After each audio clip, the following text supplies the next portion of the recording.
Alors, qu'est-ce qui se passe quand on veut tuer une personne de la sorcellerie? Quand on veut tuer une personne de la sorcellerie, c'est qu'on commence d'abord par voler son ombre. On vole l'ombre. Vous voyez, quand une personne marche, il y a le reflet de son corps, c'est l'ombre. Voilà, maintenant on commence par voler l'ombre. C'est comme ça qu'on fait.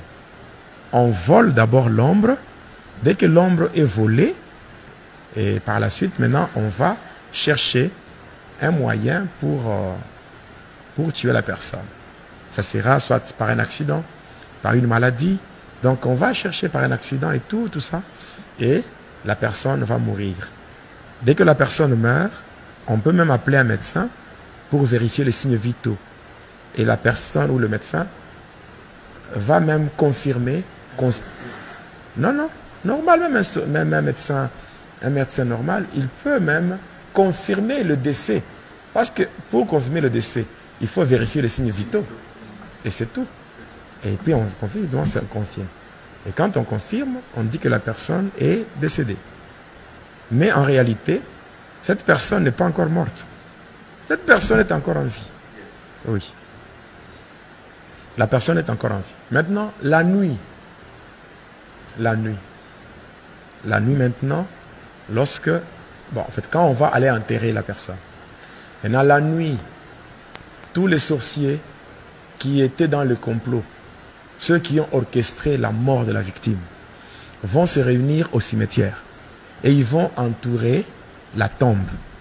Et le sorcier qui a fait le sacrifice, on va lui donner un fouet. Et on appelle ça le fouet d'appel. Il va avancer et quand il sera devant la tombe, il va frapper 3 fois.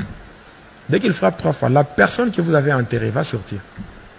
Quand la personne sort, on prend l'ombre qui était volée et on lui retourne ça. Et là, la personne est consciente. Et la personne va même reconnaître les gens qui l'entourent. Et à ce niveau-là, la personne ne peut plus rien faire. À ce moment-là, il n'y a pas de secours. Même si la personne crie, il n'y aura rien. Même si la personne appelle Jésus, même Jésus ne viendra pas.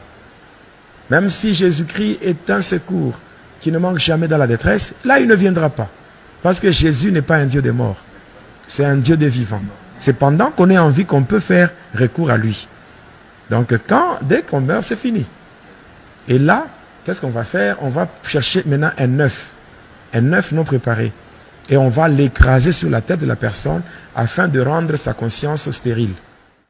Après avoir fait cela, on va utiliser un objet qui ressemble à un malaxeur. Donc, il y a une boule d'un côté. On va frapper au niveau de la nuque. Quand on frappe, c'est cette fois-là maintenant que la personne va mourir. Maintenant, avant cela, si la personne qui l'avait sacrifié avait besoin de l'utiliser, soit au champ, à la pêche, là on va le laisser. Et quand on laisse, et on va l'utiliser à un travail précis. Et pendant le temps qu'on l'utilise et qu'on ne l'a pas encore tué, il y a des fois, on peut même voir cette personne ici dans le monde. On peut voir. On vous dira que non, quelqu'un a vu tel. Et la personne qui a vu est allée aussi voir d'autres. J'ai vu tel. Mais non, celui-là, la personne dont tu parles, cette personne est morte il y a longtemps, on l'a déjà enterrée. Cela veut dire que cette personne, on l'a déjà enterrée, mais on ne l'a pas encore tuée dans la sorcellerie. Et c'est lorsque la personne va se fatiguer par rapport au travail qui lui a été donné. Quand la personne se fatigue, c'est là qu'on va encore ramener pour frapper et tuer et manger. Comment?